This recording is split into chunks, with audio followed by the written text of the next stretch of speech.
Welcome to episode 42 of the Valley Sports Talk podcast. On today's episode, we're going to be talking about a few different sports because we're kind of in that dead zone of sports where the NBA playoffs are about to start and the NHL playoffs are about to start.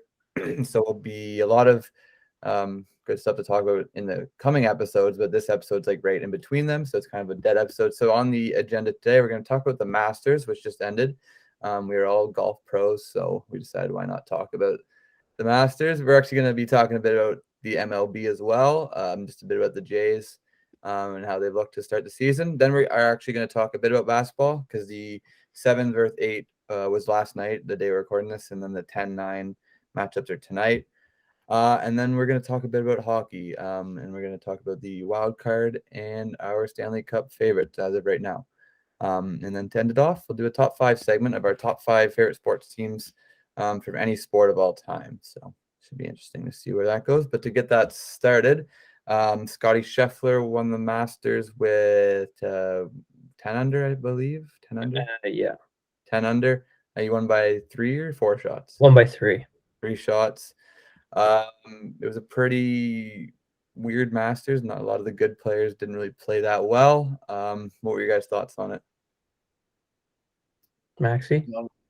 You're the one that watched it the whole fucking whole weekend. So yeah, I don't know. It was kind of weird. In my opinion, it was low scoring. I know a couple of days was really windy and cold, so that probably affected it. But you definitely saw a lot of bigger scores on Sunday. Like Rory McIlroy tied the lowest scoring Sunday in Masters history, so that was kind of cool to see. Chipped out on 18 from the bunker, pulled out, I guess, which was pretty cool. And then Scottie, like 4-putted 18, which was kind of funny. Yeah. I saw an Instagram post, the over under for Scottie Scheffler shots or something went over by 1 because of his 4 putts. So if you bet on the under, that would have been upsetting. But I don't know. It was pretty competitive the whole time. I know Scottie had a big lead, but everybody else, like second through 3 days, was -3, I think. So there was a lot of people battling in that -3 to even range, and other than Scottie in first, it was pretty competitive the rest of the way.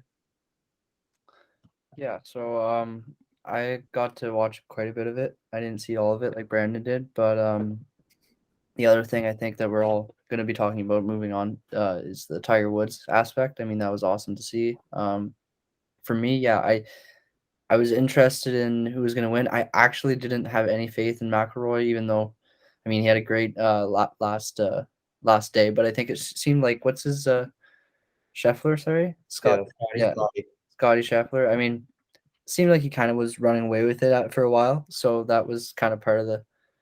I don't know. It wasn't as There's been other Masters that were more what's the word? I guess exciting. Honestly, just it wasn't the most fun to watch, but the the last hole. I think it was the last hole that McIlroy had Yeah. that chip in from the bunker, so that was pretty cool. But yeah, from a fan's perspective, I thought it was awesome to see Tiger. I thought it was actually on like I've been a McIlroy fan for a while, but I knew that he wasn't going to win, so it wasn't like I was really into it. But I was glad to see him play well, and yeah, it's also Dan Graham was there. I don't know if you guys knew that. So was Yeah. It was Mika. Mika was there too, yeah. Nico was Yeah. wow. Yeah. There was a group of 4 of them. Greens for him. It's hilarious. Yeah. Mika taking in some. So what are you guys using here? He said Yeah. our bunkers look better, so it's okay. Yeah. Okay, so Max made a brought him up, but Tiger. Obviously we weren't sure if he was gonna play. We weren't sure if he was ever gonna play again after his car crash. You could tell he was in pain. Obviously this is a really hard question, but do you think that it's time for Tiger Woods to retire? Yeah, I mean, like, I don't know. I'm a big Tiger fan, so this might not be everybody's point of view, but in my opinion, he shouldn't retire.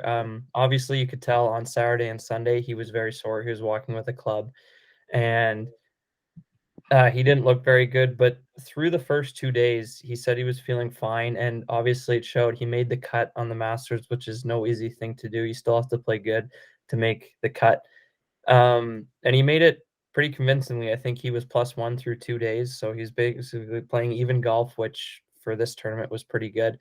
And then he got sore, and that's when you saw the decline happen. But from what we can see, when he's feeling good, he's still up there, top of the best. And yeah, if he can get into a healthier state, obviously he hasn't played in like 2 years. So if he can get it back to a healthy state and be able to play 4 consistent rounds, I think there's no reason why he should retire with the way he's playing. Yeah, I'd have to agree with Brandon. I think especially with the sport like golf, you can kind of, prolong your career to a way greater extent than any other sport. So taken to the factor that this is also Tiger Woods that we're talking about, and if there was anyone to continue, it'd probably be him. I think he's kind of got that Tom Brady mentality where you saw it. Tom went for retirement for 6, 7, not even like 3 months, 4 months, like 1 month. Exactly. Like, it was literally a month. It's like, okay, fuck this. I can't do this. Like, I got to come back. I got to do something. Because, like, those guys, like the Tiger Woods, the Michael Jordans, the LeBron James, the, Tom Brady's of the world, that they're, like, if there's any guy to, like, just kind of, like, surprise us and be like, oh, you just broke your back and got in a car accident and you're now qualifying for the Masters. Okay, fine. But, like, you know what I mean? I honestly don't see Tiger Woods letting up anytime soon. I thought just because he didn't play amazing, it's still incredible what he did. Like, there's no doubt in my mind that the fact that he came back, the fact that he was able to play after that car crash, I mean, who knows? Like, that car crash could have ended his career. It should have ended his career, in my opinion. Like, I'm shocked. It could have ended his life. It could have Glad ended he his just hit a life. Like, dinger. he's playing Yeah, I this saw that. It didn't go. Yeah, so I as a fan and as a fan of golf from a pretty young age, it was cool to see Tiger out there. So yeah, and I don't think he should retire anytime soon. Yeah, I'll agree. I don't think he should retire. I think he might have rushed back a bit too soon. Obviously it's a Masters, so like you feel like, and from his mentality, he probably felt like he had to play. In It it. didn't kill him though. Like, it's not like No, I know, but you could definitely tell that him being sore affected how he played Saturday and Sunday. Sure, I agree. But yeah, should he retire? No, they gave him the dinger, by the way, B-Wall. Yeah, I just saw that. Speaking of the Jays, Vladdy just hit a dinger, which we'll talk about in a minute. But who were some surprises or disappointments for you for this year's Masters? Disappointments. I mean, I know the guy came third, I think, but Cam Smith. I mean, that's his name, right? I'm not Yeah. messing it up. He finished third. He was so good. I think he was first after day one. And then he had a poor day two, brought it back. Day three was in the final group with Scottie. And then it was just silly little mistakes that kept him away. Like he birdied, I think, the first 2 holes. He brought it to within one. And then he bogeyed 2 holes in a row. And then sort of parred out, played stable. And then on 11, he birdied, I think, to bring it back to 2. And then on 12, he put it in the water on the par 3, which kind of sunk his chances. It was just kind of like, I mean, I know he's young and he's really good. He's been both years in the Masters. He was up there in the final day, but he's just got to put it all together. It was just disappointing to see somebody actually like challenge Scottie and then throw it away with silly little mistakes. So not disappointing in the fact of his play, because he did finish third in the Masters, but I think just kind of the way it shaped out for him, silly little mistakes took an actual chance for the green jacket away from him. Surprising, I actually will give it to Scottie. It's hard to give the number one person in the world as a surpriser, but normally in the Masters and big tournaments like that, you do see somebody that's kind of unexpected come up and win it. So to see the number one win, it's pretty surprising. And also, it's only Scottie's third year playing in the Masters, so he's relatively new to the course. And the other 2 times he played, he didn't place that well. I think he was below top 20 both times.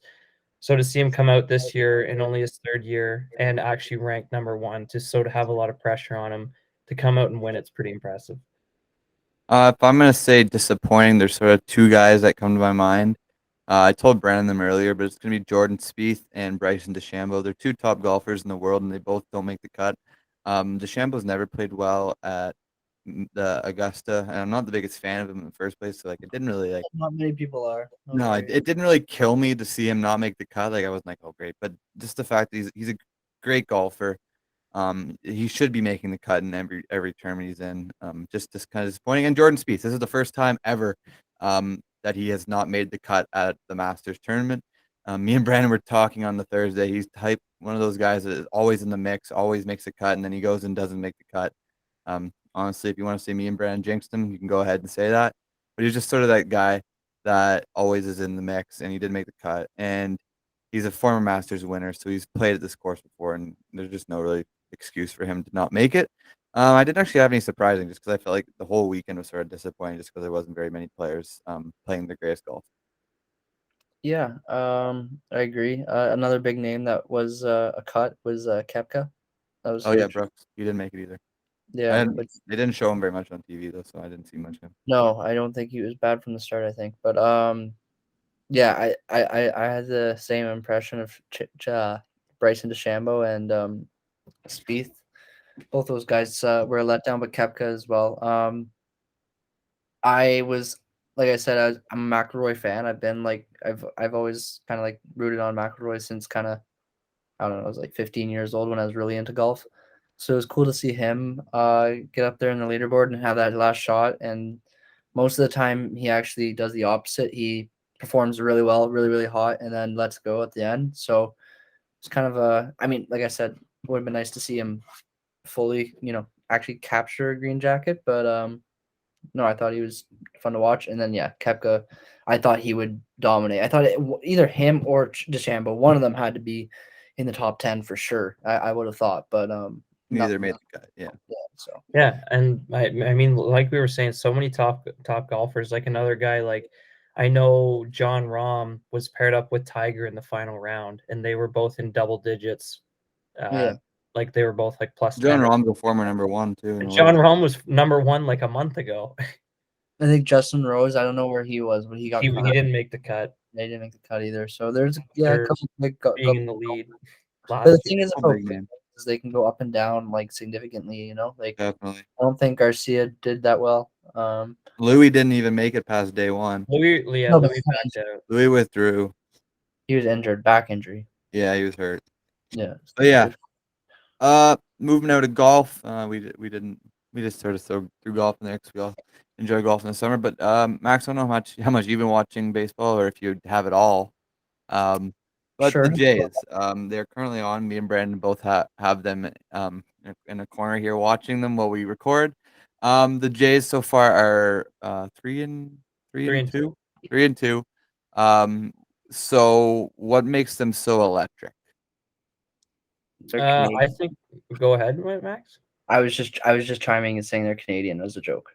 Oh, They that's why they're do. Yeah, so that is a good point that they do have a whole country route not behind them. Yeah. Yeah, that definitely helps. In the States, I wouldn't care about them, but Exactly. I think it's just the fact that, yeah, they got so much firepower, but like you go down the lineup and there's no break for the pitcher. Like when you get to the bottom, I mean, even the top, you got to deal with your first four batters are Springer, Oh, Bo, Vladdy, and Teoscar, and then the pitcher normally is like, "Okay, I get a break," and the Jays throw Gurriel, Kirk, Gurriel, Chapman, Kirk, Espinal. There's just no Biggio. break. There's no break for the pitcher, and I mean, as a pitcher, that's got to be so tiring because normally you get to the 8-9 guy and you can just throw strikes in there and get done with them pretty quick. But the Jays, you have to think and plan for every single batter, and it's got to be super tiring on a pitcher and a defense, knowing that like you could be beating the Jays like we saw on opening day. You could be beating them 7-0 and still lose the game. Like it's got to be so tiring on the opposing team, and just in a mentality standpoint as well. In my opinion, the reason they're so electric, they just seem like a fun team. Like I know every team has their fun, but the Jays just like show it. As Anthony Rizzo flies out to deep. But you can just tell in the dugout they're an upbeat team. They love to play baseball. And I think that just sort of rubs off on the fans. It makes the fans want to come out and watch the Blue Jays. Even other opposing fans might just want to go watch. Like they might be looking on the calendar. When does my team play the Blue Jays? I want to watch the Blue Jays. Brennan mentioned that they have like 1 through 9. They have a hitter, which is exactly true. Like there's no breaks at all for that pitcher. But the thing that I think makes them so electric is that they just enjoy playing baseball. Like the fact that I think they're like the only team in the league that has a home run jacket. Like that makes them electric. You just want to be able to put on that jacket after you hit a home run. Yeah, like you see every time they show the dugout, they're sitting on the edge. They're all talking. They're all laughing. Even in close games, like they're just and even you'll see somebody strike out and they'll go to the person practicing in the hole and they'll tell them what they saw and what the pitcher's pitching and what they're feeling like. So there's always talking. There's always, like Noah said, fun. There's strategy. Where you'll see other teams' dugouts and it's just kind of silent. So I totally agree there. Well, from a distant baseball perspective, I think who's their Vladdy Jr. Is that how do you pronounce his Yep. name? Yeah, you got it. Vladdy Jr. Let's say. Okay. Yeah, Guerrero Jr. Yeah. So from like I said, I don't watch baseball really at all. My dad does. Like he watches a shit ton. But Your dad's a fan of the Cheaters. yes, unfortunately, he was a fan of the Cheaters for 35, 40 Yeah, years. I'll give him that. I'll give him that. So I don't really blame him for that. And he went to that He went final to that World Series. series. Sorry, and Yeah, I remember that. I remember he went. it's honestly it's interesting talking to him about that because I think he had like a Astros thing on his jacket or something. Then he had to get it taken off, and he had it on his truck. And for a couple of years, it was like, anyways, Blue Jays. Yeah, I think they are exciting. I think they're awesome. But do you think they're bigger for Canada than the Raptors or no? That's tough. That's really tough. Yeah, it is. That's tough. I don't know. I think they both. Like I think they're almost hand in hand. I think Canada's just like a really like.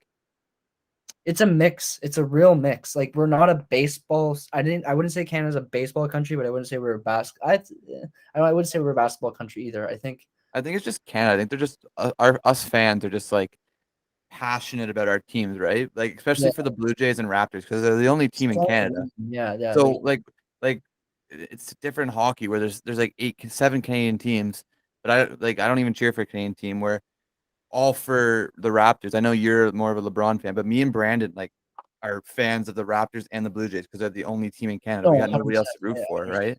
Yeah, I don't know why I didn't. I think it was because I thought because I became a Senators fan. My whole concept of Toronto was kind of like fuck Toronto. Like I can't really Yeah. go with Toronto So because I I'm was like that for the Leafs. Like everyone in my family except for me and my sister are Leafs fans. yeah. I So get I'm that. kind of at that point where I'm just like, oh my god, like I can't talk about the Leafs anymore. Like I don't like the Leafs. Yeah, no, I understand that for sure. So back to the Blue Jays. It's a great atmosphere. I'm living down here in Hamilton, and you definitely get a little bit of that fan kind of talk a little bit more down here because you're close to Toronto, which is kind of cool. And you guys know Noah Gage, right? Yeah, you went to a game the other day, Yeah, didn't he you? went to a couple of games, and a couple of my roommates have gotten the chance to go to games, and the experience is awesome. Every single time you go there, it's a safe environment. Um, it's kind of like a I don't know a calm environment, but also a little bit of a party. And you're outside. And it's downtown Toronto. It's actually like a nice part of Toronto. And yeah, I think the Jays from yeah, I don't know too much about how they're doing like right now. I think they're having a great season, but just in terms of the atmosphere and like what they bring for like most Canadians, I think it's a really cool community and like a really cool team for sure. And it's awesome Definitely. that you're doing great. This next question is probably more based for Brandon because you don't watch much baseball, but obviously the AL East, the stack division, you got the Rays, the Red Sox, the Yankees, and the Jays who are fighting out for that spot. But Max, you're welcome to answer if you want. But Brandon, what team do you have coming out of the AL East?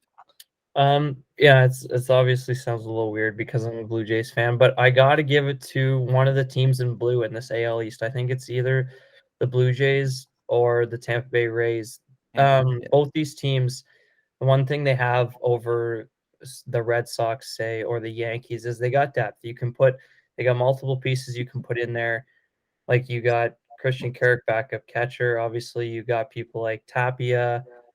You got Collins. You got Danny Jansen. Technically, I would say Espinal's a bench bat more than Espinal is a bench bat because you also got Biggio. Biggio.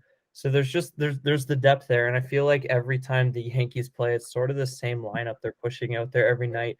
Where the Jays, I don't know if they've had like the same lineup at all this year yet. So I think depth, especially in times where you get players hurt and are in playoff time, and you need to get a good pitching batter matchup. I think the Blue Jays got a lot of depth there. I also like the Blue Jays and the Rays starting pitching. Maybe the Blue Jays a little bit more than the Rays. They lost a couple guys, but I think it's the depth out of anything, especially like just watching the Blue Jays against the Yankees right now. Um, you know who's coming up to bat when the Yankees are batting, but I guess when the Jays are batting, you can sort of they can sub out anyone at any time really and still be effective. So I think it's the depth for me.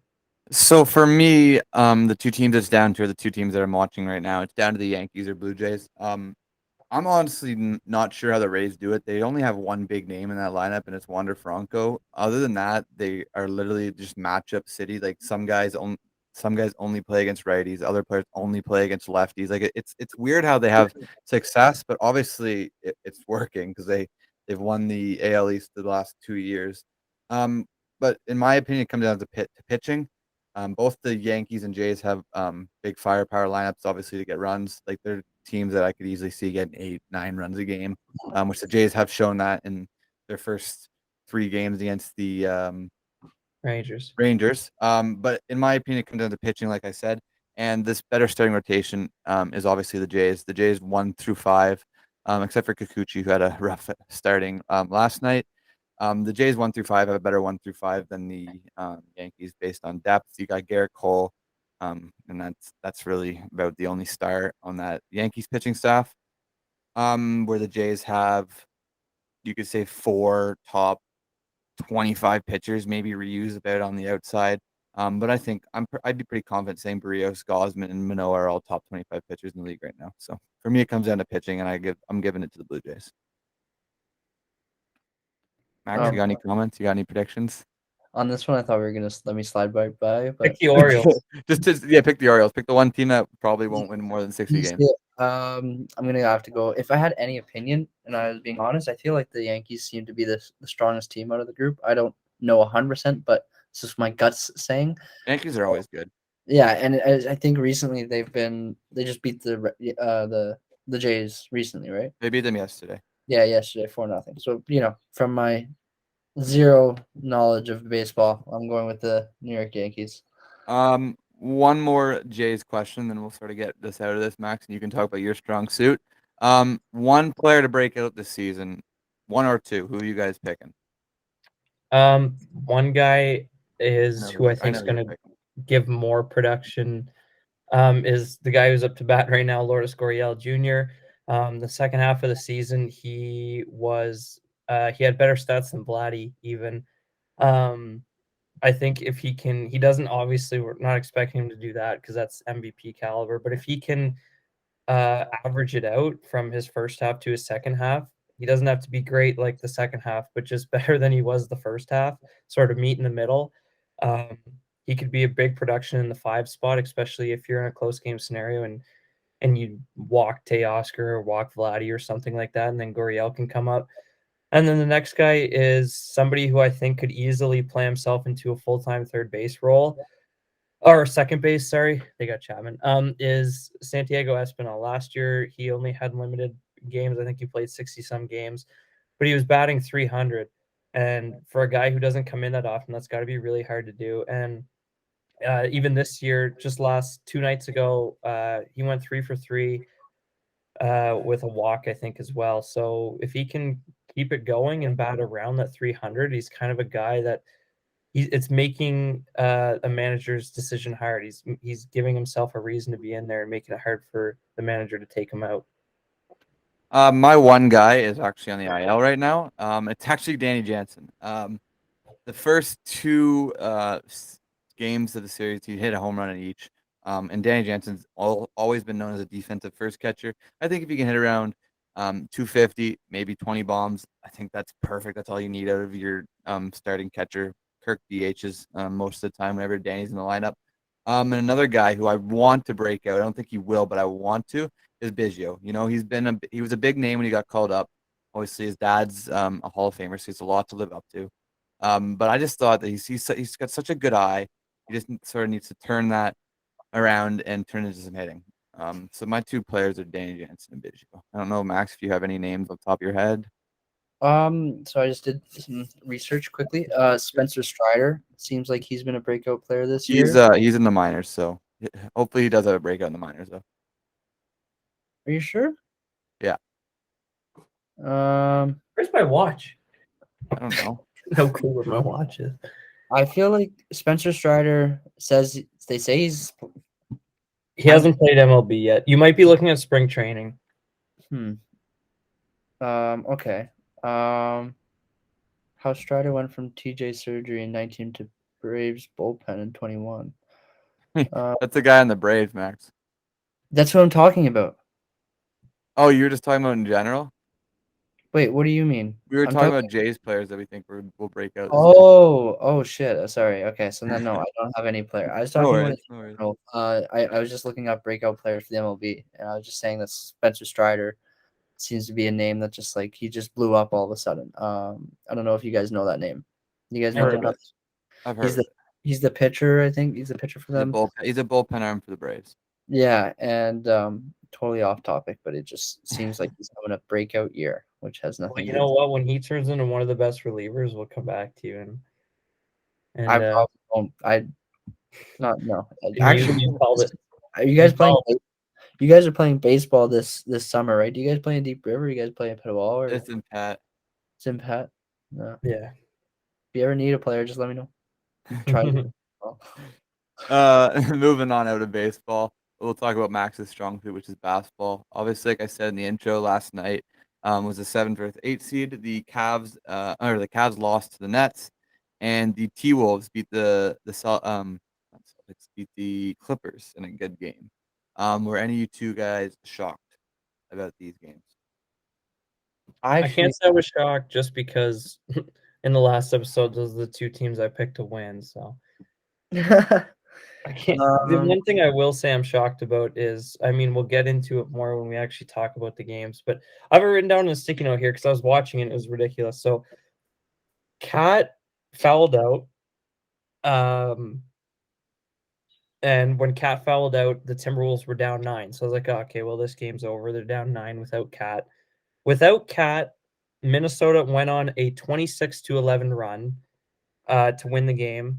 And you just saw how this team has so many guys around it who can play. Like, for example, I also wrote this down. Like, D'Angelo Russell had 1 point in the first quarter, finished with 29.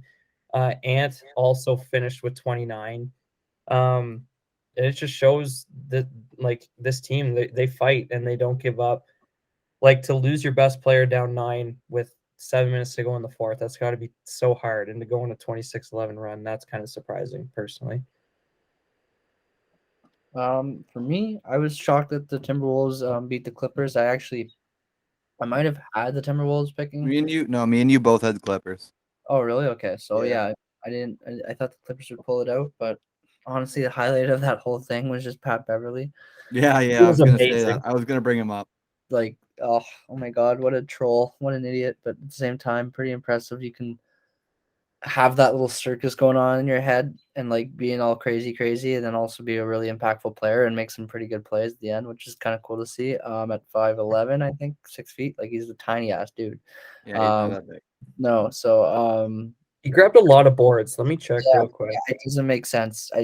I would hate to play against that guy. Honestly, I don't even know if I want to play with that guy. I'd just be like, oh. Anyways, Clippers. That was interesting. I thought it was really cool that the Timberwolves had that. PG went off too. He just had no help. Sorry. PG played great. PG played great. He just had no help. Yeah. No, I know, and it's too bad that the Clippers aren't able to do anything without Kawhi. But I didn't really expect. I guess I expected them to win, but I'm not surprised they lost at the same time. And then with Pat the other Bev grabbed 11 boards, by the way. wow. Okay. Just a Yeah. bruiser. Cavs Nets. It was really cool to see them. It was really cool to see Kyrie play. Like he's insane. I saw a tweet. Sorry to cut you off, Max. It's like one game. Like Kevin Durant is the player you take every time if you need to win one game. Yeah. Not wrong. And Kyrie, I also saw Well, a tweet. Kyrie didn't miss a right shot now- in the first half. Right now, I'll take Giannis right now. Right now, yeah. Giannis. I feel like KD has. I don't know. It's tough. Like I'd still take the whole Giannis. Like we were talking about this last time too. Yeah, we talked about this last time. But Yeah, I saw tweets like you need one game to win right now. This guy said he's picking KD every time, and I agree. KD is not a bad choice. It's not. It's. I'd say he's 1A, 1B with Giannis right I don't now. think you could really go wrong picking Giannis or KD to win one game. The thing is with KD, like the reason why I think Giannis, you can say Giannis as well. Like at least you can't argue against Giannis, is because they've actually had such a better season. And I'm not saying that's because KD hasn't been playing well. He's been playing great, but he's not available. So then it kind of like makes you think like, okay, who's the guy that's winning right now? That's kind of be the guy I want on my Yep, team. that makes sense. But otherwise, I definitely. I mean, KD's a bucket, but at the same time, Kyrie is like he can take over just like KD can. It's not that much different. Like 34 points. Oh yeah, definitely, easily. He had 34 points last night on 81% shooting. Like that is nuts. And he's 6 feet tall. Like incredible. So yeah, I thought it was a fun game, and the Nets are gonna be awesome. I think they have a great chance of going deep in the playoffs. I think the game also shows, though, like, even though the Cavs lost, how good of a team this team's going to be in the future. They're young. They didn't have arguably their two best players in Jared Allen and Colin Sexton, and Yeah. they found themselves down 20, I think, in the first quarter even, and they brought it back. They They only lost by 7, They right? lost by 8. 8. Darius Garland put up 34, which means he doesn't shy away in the big moments, obviously. And to bring it back, That kid's gonna be special. is. He already But is. like, but yeah, he's with gonna arguably your be- two best players out and being down by 20 early, to come back and bring it to within 8 is pretty special. And this team's going to be good in a couple of years. I feel like with Jared Allen, they might win. I honestly think though Maybe. they are already a good team. I think they are a good team. Like they're Oh don't get me wrong, yeah, they are. Yeah, just Yeah, they're- injuries. yeah. Stuff. Move So on. the new matchups right now are the 7th seed Grizzlies versus the 7th seed T-Wolves versus the 2 seed Grizzlies. Who do you guys have in coming out of that? Grizzlies, easy. It could be recency bias just from watching the Timberwolves, but I got to give it to them. I'm joining you. yeah. Joining you, Brandon. Like, But the they're Grizzlies have been so good. The Grizzlies have been so good, but the thing is, like, you can't really give experience to either team because neither of those teams have really seen any playoff in their careers. Like, Cat's been in there once, and I think he got swept by James Harden in the Rockets the one year he was in it. So yeah, neither team's really seen any playoff. They're both young. But yeah, like, to be able to beat the Clippers with Paul George without Cat, I don't know. It just gave me some. It gave Cat me was some hope. playing for the majority of the game, but yeah. No, Yeah, but Cat they were barely played. down. They were down 8 when Cat fouled out. No, I know, but I'm just Cat saying. Cat had 4 fouls at halftime. He did not play. Cat finished with 24 minutes. This guy played. He played half the game. That's and more he than shot that. and he shot 3 for 11. No, that's exactly half the game. Yeah, and he shot 3. He shot 3 for 11. 24 minute. No. It's literally half the game. But I'm talking about a player doesn't play. 48 minutes. They play. I know. So that's what I mean. Like it's not. But in the playoffs, like, I'm sure you're expecting Town to put up 40 minutes. 35 plus minutes, probably. Yeah. Yeah, 35. Like, I was watching the game and this guy was not in it. It was when he was in, he wasn't shooting. He was 0 for 7 at one point to start the game. I'm He just finished saying 3 for 11. the T-Wolves need Cat. That's all I'm saying. Like, don't get me wrong, they had a good little run there, but I think the reason that they are where they are this year is because of Cat. Like Cat's Cat's gonna play in the series. He didn't get hurt. He just fouled out. No, I know. I'm not disagreeing with you. I guess I'm just making I guess what you guys are just. You're just saying that their success is based on Cat. Yeah, I believe that. As much as they did last night have that little blip of success, I still think Cat's their number one guy by far, and you need him, and he's going to be there. I think we're talking about two separate things here, but maybe probably. Also, who's gonna guard Cat on Memphis? Well, no, Jaren Jackson, I guess, but he's Steven Adams. He's injured. Steven Adams. No, Jaren Jackson Jr. will guard him. But it says he's hurt right now. Is he hurt? Yeah, I don't watch the Grizzlies very often. I'll be honest. I don't either. I just looking at the roster online right now. I think if let's say the Grizzlies are healthy, then by far the Grizzlies. But if not, even if so, I kind of think this Grizzlies team is kind of similar to the Suns last year. Like they're probably gonna maybe have the same type of run where like they go really far. People are like, oh shit, Memphis, like just like oh shit, Phoenix. Last year was kind of like oh wow, like they're a real deal. And then I don't think they're gonna make it to the finals, but I think they're gonna go on a little run. They had too good of a regular season. John Morant's too good of a player. If he's healthy and he's there, I think they're gonna do some damage. They've just been I do believe that if you have a really good regular season, for the most part, it pays off in the playoffs. Not all the time, but for the most part. So I think they're gonna have a little bit of a run. But I'm going Timberwolves in 6. okay, I'm going Memphis. I'm going Memphis in 7. I'll go T-Wolves in 7. I say they upset them at home. Moving on to the next one, we have the Nets Celtics. This is going to be a great series. Battle of they're both in the Atlantic division, right? Powerhouses. I think you they're trying both in. I don't know. Never mind. Both in the Atlantic Division. Thank you. That's what I tried to say. Nets 7 seed, Celtics 2 seed. Celtics have been playing very good basketball as of late. Obviously, they weren't in the playoffs half of the season, and then all of a sudden they went on a giant run, and now the 2 seed. Who do you guys have coming out of this one? This is so hard. I think this is definitely the best series of round 1. Easily, probably. It's like I know it's hard to say, but like I cannot see this series being anything less than 7 games. Like it's got to go 7. You got Jason Tatum versus Kevin Durant. You got Jaylen Brown versus Kyrie. It's going to be so good. I don't know. I feel like I got to pick Boston just because I don't see a way how this series doesn't go 7. And if it goes 7, it's in Boston. And with those fans, I don't see Boston losing at home in a game 7 situation. So I'm going to go Boston in 7. You said Nets Celtics, right? Yep. Yeah. I want Jason Tatum to. I want Did I say him. Jason Tatum versus Kevin Durant? Did I mess that up? No, you didn't say that. I meant to say Jason Tatum versus Kevin Durant and then Jaylen Brown versus Kyrie. I might have messed that up. Anyways, I don't know who I said. I don't know. I think the Celtics had a really good regular season. So based off of what I just said 2 seconds ago, I'd be saying the Celtics. But we're talking about Kevin Durant here. I don't know. It's a close one because if Kyrie and KD had like a little bit more time to gel, like these past couple of months, like a little bit better, then for sure the Nets, because I think just the 2 best players, that's who's going to win your rounds for the most part in the playoffs. But what did you guys say? Celtics and what? I haven't said yet. I said What did you say? Celtics in 7. I'm leaning towards Nets, but I want to say Celtics. It would be really shocking if Jason Tatum outplayed Kevin Durant. So I don't think it would this be. is my I don't think argument. It would be. In to be my honest. opinion, Jason Tatum is the younger Kevin Durant of this generation. I totally agree with that. Just for the fact that I think that they're sort of at the same playing style where they just can score at will. And like I've seen a bunch of moves that Tatum does that just reminds me of moves that KD does. Tatum reminds me of a more athletic Carmelo Anthony. That's what he reminds me I of. see that. I don't know, like Kevin Durant and Tatum are kind of built different. Like Kevin Durant's like lanky. Don't get me wrong. Tatum's lanky, but he's kind of like a bigger body. Like I feel like he's more physical than he gets his shots off by being more physical than Kevin Durant does.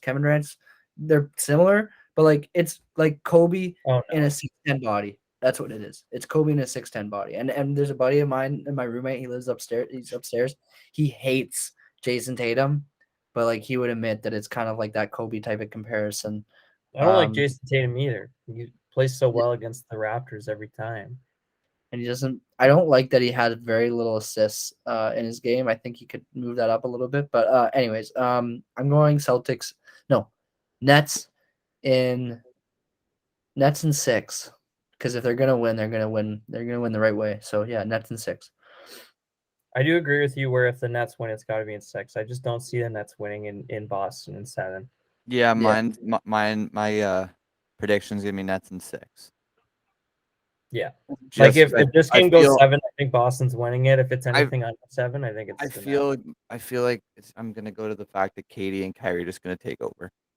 Probably. Yeah, like if like if I have to give the thing to like the two best players, it's KD and Kyrie. Maybe you could say Tatum's better than Kyrie just because he hasn't played as much this year.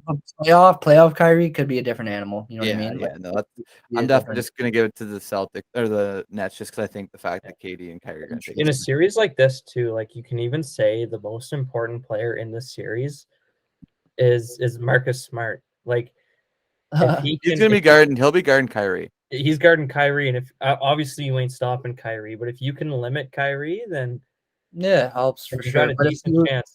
Like we know Kyrie, we know Durant, we know Tatum, we know Brown. They're all gonna play big. That's what they do.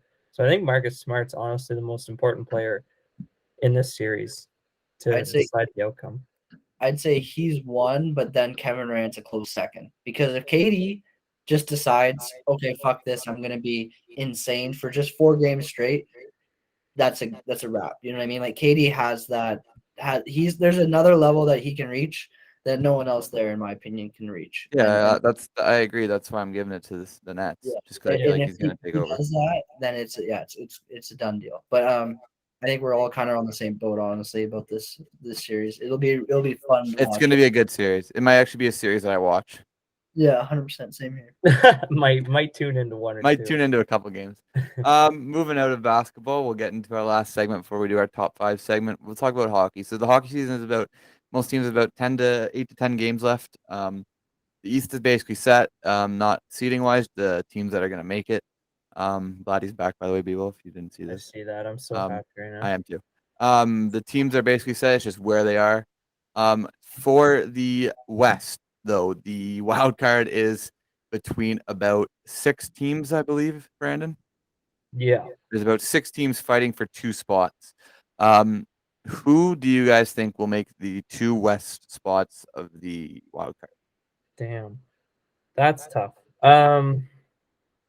Just looking at the standings right now, like for example, I won't say games, I'll just say points. You have LA, the Kings, at 88. You have the Predators 89. You got the Stars 88. Golden Knights 85. Canucks 82. Jets 81. There's lots of teams in there. Right now it's Nashville and Dallas holding the What'd you two say the spots. Canucks are at? 82. Okay, So there's so 6 out. I'm sort of gonna eliminate them in Winnipeg. Yeah, you kind of they'd have to Even go on though some even though pretty they tank, we ridiculous still have a runs. chance. I'm just gonna take them out just 'cause I don't think they get in. What'd you say? LA was that? Sorry. So LA is currently third in the Pacific with 88. But Okay. like Nashville's the first wild card team with 89. Vegas is in the same division as the LA Kings. And Vegas is 3 points behind them with 1 game in hand. So basically Vegas and LA are fighting for like third in the division right Who's now. And first then and you second in that division? Edmonton and Calgary. Oh yes, I knew that. And then so yeah, and then you got Nashville 89, Dallas 88. I think Nashville's just too good and too experienced not to make the playoffs. They got such a they've seen it seems like the same team has been together for so long now. And then UC Saros is a great young goalie. I can't see them not making it. Um, Also, Dallas holds the second wild card right now. I think they will hold on to it too, sort of for the same reasons. They've just kind of they've been to the Stanley Cup Finals a couple of years ago. They basically have the same roster. Uh, they got a bunch of good vets, and then their young guys are really good. They got a couple of young guys like Hintz and Robinson and stuff like that. Robertson. Robertson, and then they got a good goalie as well in Ottinger. I think his He's been name is. playing well, even though Yeah. he wasn't even supposed to be in the NHL to start the year, and he's been playing well. So I think currently the wild card teams will stay the same. The only thing I think that will change is Vegas has been playing really well lately, and I think they will. And they're getting Marks. They just got Mark Stone back. They got Mark Stone back, and they have a game in hand over the Kings. So I think they will actually finish the season hot, finish third in that Pacific Division, which will knock the LA Kings out of the playoffs. I don't think the LA Kings will make the playoffs. So I'm gonna agree with you. I think LA won't make it. I think that Drew Doughty injury where he's out for season will hurt them. Obviously, he's their number 1 defense, and he's probably still top 15 D in the league, maybe arguably top 12, top 10, depends who you ask. And I'm actually gonna leave it exactly the same way you had it, Brandon. That's the way I was gonna go before you went. I think what you said about Dallas, their experience. I think Jamie Benn's sort of not really the star player he used to be, and Tyler Sagan's having an off year. But I also think that they have players to offset them, like you mentioned. You didn't talk about Joe Pavelski, who's having a great year at the age Yes. 37. And then Nashville, I just watched them play Pittsburgh the other night. And they're great. They have Saros, who wasn't even playing in that game, and they still brought the Penguins, who haven't been playing well, obviously, to overtime. They have players like Forsberg, Duchesne's having a great year. Nobody's talking about him. He's got 37 goals after not even having 20 last year. It's just there's so many teams fighting, but the teams I have making it, I have LA not making it, and then I have Nashville and Dallas. I don't have anything to say about this, to be honest. I don't know. I have no idea. You guys can keep going. Okay, we'll go over to the East right now. The East is set for the team. They're not technically not set, but the Islanders are like 14 points out from that last wild card spot. 15. 15. Who are the teams, Brandon? I don't know if Max, you might be a bit more You interested. might be able to do this. You might be able, yeah, you'll be able to do the East. You feel like you know the East teams more. Yeah. So it's basically between Tampa, Pittsburgh, Boston, and Washington right now for the wild card. Yeah, this is where I actually have some things moving around a little bit. I think this one will make Noah happy. I actually have the Washington Capitals staying as the number 2 place in the wild I'm card. okay with that. That sounds good to me. The only reason I'm saying this is because Washington's behind Pittsburgh by 3 points, but they have 2 games in hand. But unfortunately for Washington, their next game is against Toronto. So I think it'll be 3 points behind And with Pittsburgh plays the Islanders tomorrow. with Hopefully only they can win one that. game in hand. Because I think obviously Toronto's going to beat Washington. So we'll keep that. Where I do see things changing is I actually think Boston will climb up to 3rd in the Atlantic, and I think Tampa will fall to the first wildcard team. I know that's crazy to say with them being the Stanley Cup champions back to back, but just watching this Tampa team, I've been watching them closely because obviously they're fighting with Toronto for Atlantic positioning. They look tired. They look very tired. They had, I think, a leading amount of games in March, and just the playoff runs they've made in the past 2 years. They look really tired. They haven't been playing good hockey as of late. I mean, 5-3-2 is still good, but for them, like when you got Toronto last 10 being 7-2-1, Boston 6-4, Florida 9-1, you got to keep up. They're so close. Every game matters, and they just look tired to me. And I think they're gonna fall to Boston. So I'm gonna go with Washington because I'm gonna be my biased Pittsburgh fan. Even though they have been playing good of late, there is a non-COVID bug going through the team right now, and Coach Sullivan said yesterday that half the team played through that illness yesterday in the game, and they still got a point out of it against an Islanders team. They're like 2-10 in their last 2-8, sorry, in their last 10. But I think this team's way better than that. Saying that as a Pittsburgh fan, I could be just living the dream, hoping they'll do well. But I gotta stay confident in my favorite team, kind of like how Brandon is still confident that the Leafs have a chance to make it past the first round. So I'm gonna go Washington, but I'm gonna give Boston the first wild card spot. I just think that Tampa. Brandon said they're tired. They might be tired. I haven't watched Tampa in a while, to be honest. I just think they're too good to slip out of that wild card. And I don't think they really. I think they'd rather play Toronto than the Hurricanes or New York, whoever finishes first in the Metro. All right, so I'm looking at nothing against Toronto, by the way, Buell. So this wild card spot, it seems like it's a pretty tight race between Pittsburgh, Boston, Washington, and Tampa. Yep. So basically, you're just saying that there's one team that gets it, right? And there's two. Two of those 4 will be in the wild card. The other 2 will make it in the division. Okay. Well, I'm gonna go. I say I move Boston down just based off recency bias. I think Washington might be able to catch them, move up a little bit, and then I'll stay with Pittsburgh as well because I don't know. I don't know. I haven't been able to keep up with Tampa Bay, but I like Brandon's prediction about how they seem to be kind of faltering lately. So that's interesting. And even though Pittsburgh hasn't been playing well either, they've actually been not playing well at all. What two teams do you have in? I'll change my mind. So I'd say Washington and Tampa. Those are my 2 teams. Vladdy just smoked one. I'm behind. Don't tell me. Well, I just told you. Two-run Vladdy's bomb? 2 for 2, 2-run dinger, both on With a Garrett cut Cole. hand. Both on Garrett Oh, that's Cole. gone. So who is the early Stanley Cup favorite? Yeah. Who's your early? Mine's Oh, got to be Colorado. They're too good. I was going to say the same. Yeah. They're too good. How would you Florida's a close second. How do you not pick Colorado right now? You know, and the That's- thing about Florida is, yeah, they're winning games, but they're kind of like the Toronto of a couple years ago. They're winning games like they're super high scoring. Like they had a 7-6 game against Toronto.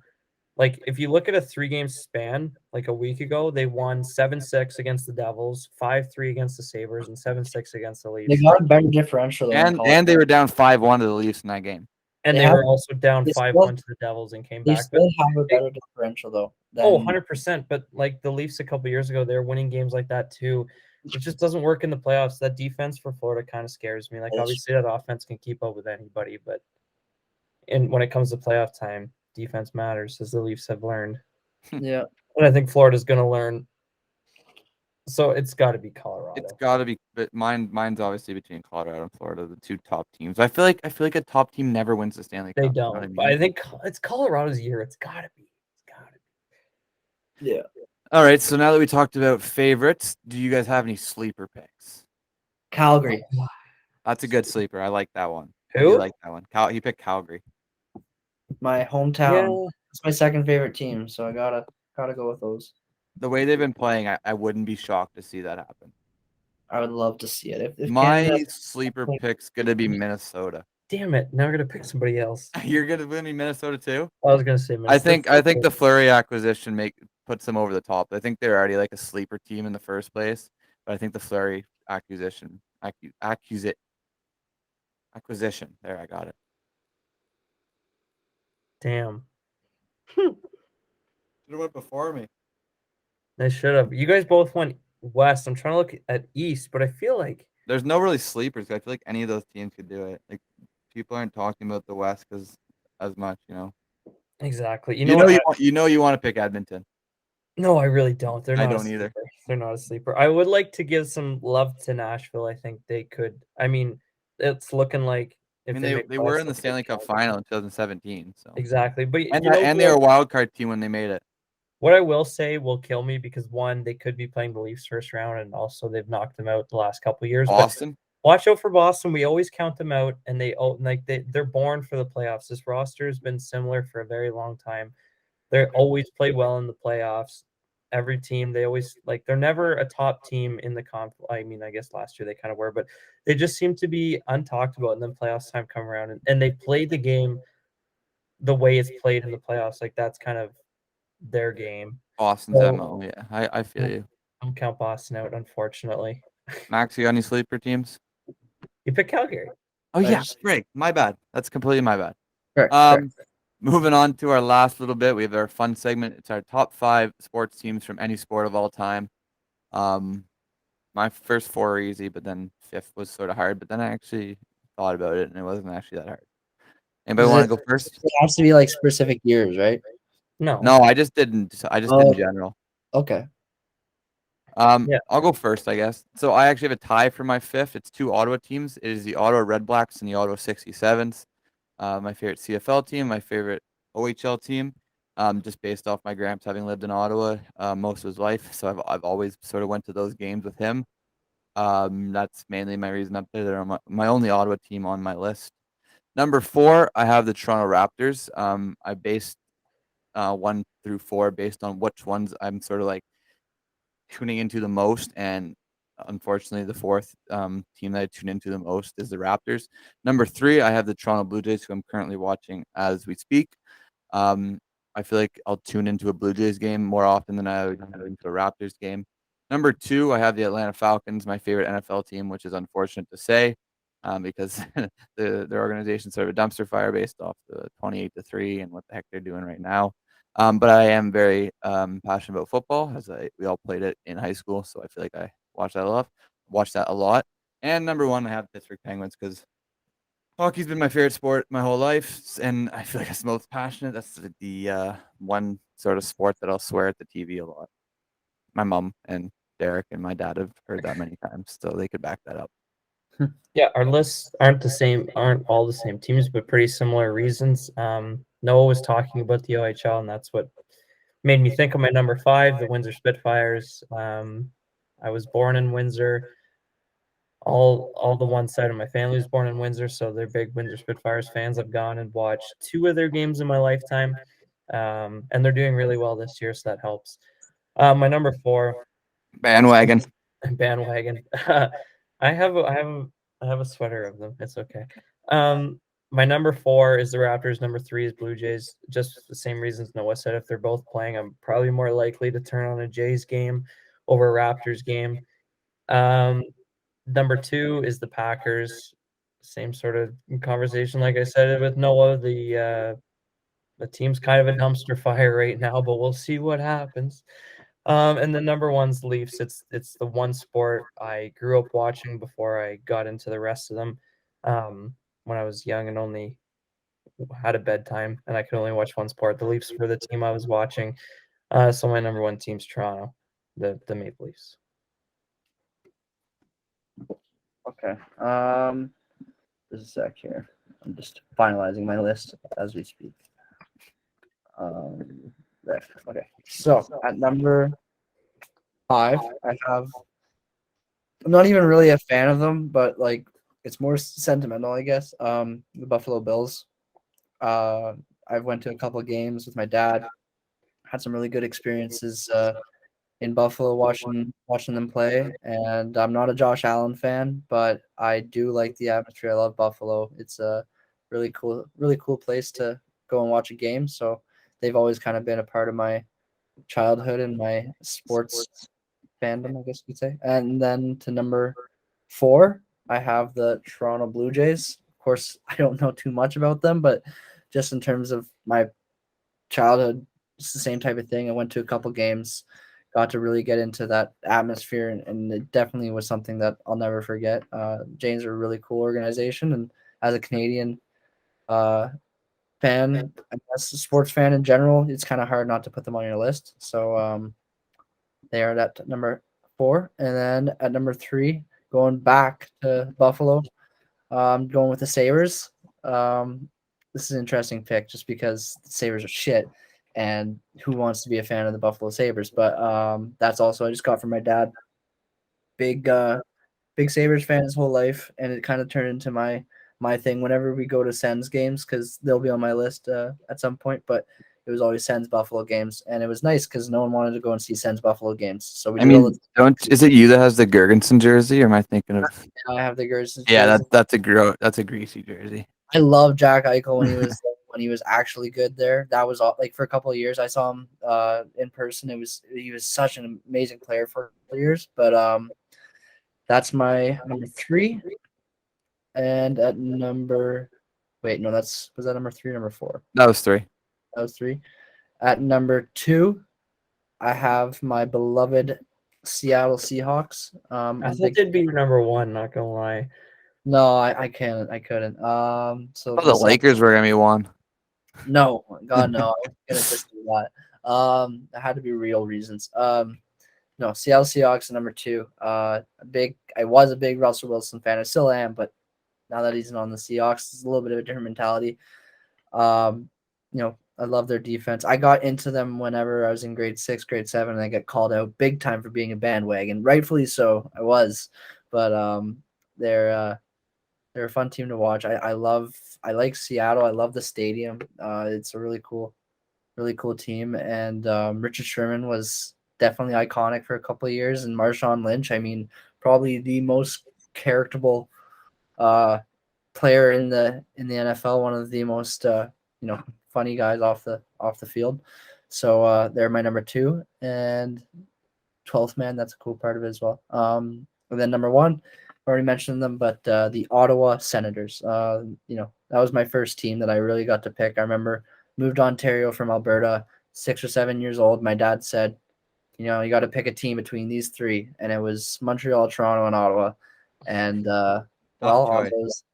tough choice, right? So They're I went all with terrible options. all terrible options. My brother's a Habs fan. My mom's a Leafs fan. Oh, terrible. So I had no choice, and that moving in, I was a big hockey fan, and I even like my room was painted Sens colors. My mom, it was a pink, like hot pink room, so they had to change it up, and they made it Sens colors, and it was like a big part Is of. it still Sens colors today? Pardon? No, that room is now an office. It got changed up. It's not Sens colors anymore. It's quite sad, but it had like the black and white and gold stripe with like like the old '07 jerseys, how it had that big curve like a triangle. Yeah. I know. That was like painted across my room, which was really cool. And Yeah, I know. I I know. I love Daniel Alfredson. I love Jason Spezza. I love Danny Heatley. Even whenever like their first run was Carlson wasn't in it, but just that whole time I would go to games with like Will Muir, just hilarious. But yeah, they were number one. So really, really cool team. Good list. No complaints about anybody's list. No, can't complain. It's No, it's yeah, really, it's tough. It's tough to complain whenever you're talking about other people's favorite teams. yeah. I mean, you guys Um, can see it Sens. I know that they're pretty bad. I think that'll wrap it up for today. If you guys enjoyed, make sure you leave a like, subscribe to never miss a episode. Me and Brandon were talking about it, but we will be bringing back the mini game series in the summer because you guys watched that. And we actually had a lot of fun doing those because we're just playing sports. Yeah. So stay tuned for that because we're all home. I don't know when Max is home, but me and Brandon are home from school in a week and a half. So we might even When get are you guys back? What's the 23rd. date? See, I'm gonna come back the 22nd. So So I'm yeah. That's here. what I'm back 22nd as So well. yeah, So basically, we're all gonna be home for 4 months. So Yeah. Yep. So stay tuned for some more different We're content we're, on these we're podcasts. considering we're considering firing B-Fish because of his lack of attendance. So Says you. yeah, no, says me. no, just Braden's record, and I think I'm the only one who's never won a mini game. To be fair, Oh, the mini games. I was just talking about the fact that he didn't hop on the podcast. So I was just joking about that. yeah, we But didn't bring that up. Yeah, Braden Brandon, I did. think you're the only person that didn't win a mini game. That'll So I change. guess you gotta change that. I think I've moved up in the trivia standings. Am I 2 or 1? I think. I think you're second. I think I'm in first. You and Brandon are tied for second on B-Fish. I sell in trivia every time. B-Fish got his one office win. Yeah.